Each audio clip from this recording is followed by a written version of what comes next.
We should talk about some challenges that we see in the healthcare system that motivate the discussions that we have about policies, that motivate discussions about business opportunities, that motivate discussions about where the whole healthcare system is headed over time. One important thing to note is just simply the fact that healthcare is very expensive. Healthcare costs are very high in many countries, and they just keep growing over time. Often, when health economists or healthcare policy analysts want to think about this, they take a look at a measure of healthcare spending as a percent of the gross domestic product, the GDP of a country. This is a ratio. In the numerator is an estimate of how much the country spends on healthcare. There's a lot we could say about exactly what is and isn't included, how it's calculated, and other things. But for now, we'll just have to accept that this has some validity, and generally we think it's useful for our purposes here. The denominator is the total money value of all the goods and services produced in the country, which we call the gross domestic product. If you divide total healthcare spending by GDP, you get the share of the total production of a country that's devoted to healthcare, a measure of how expensive, if you will, healthcare is in that country. This has been done for lots of countries over lots of years, and so you can make plots that track spending as a share of GDP and compare countries and compare trends over time. What you get when you do that is that pretty much all the countries in the world spend significant amounts on healthcare. Devoting, say, even 10% of the productive capacity of a country to one sector like healthcare makes that a big and important thing.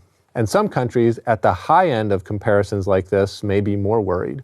The US in particular has been way higher than every other country in the world for a while, and this has caused some concern. Aside from the levels, the trends can be worrisome. Spending has kept going up steadily over time.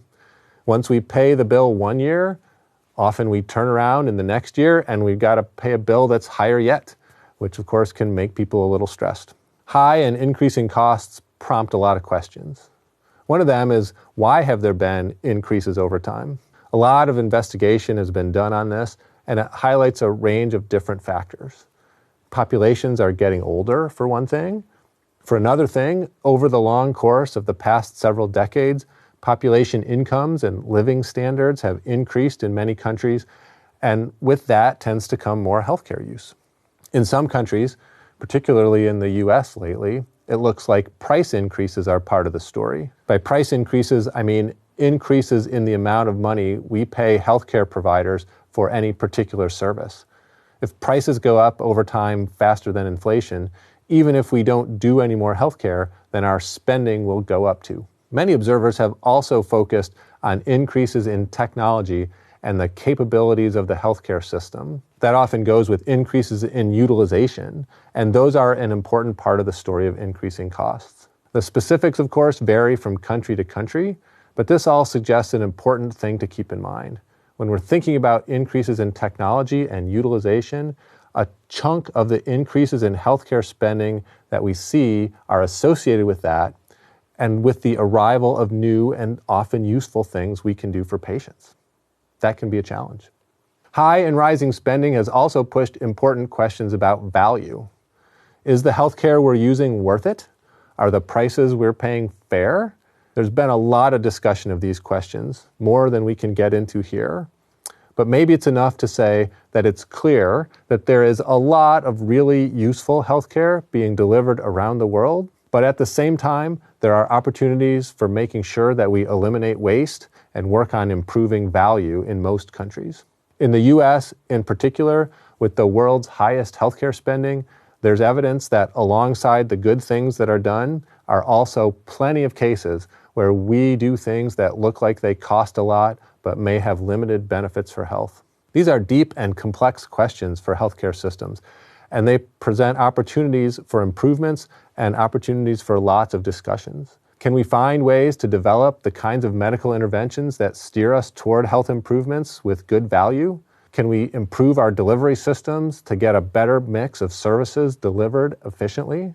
Healthcare system participants often end up right in the middle of this. Intermediaries often end up in the middle of trying to manage costs. Private insurers do it for business reasons. Governments can get pressure from their populations to keep taxes down, for example. They are often looking for ways to monitor costs, to manage costs, to make sure that they're providing the right tools and the right approaches.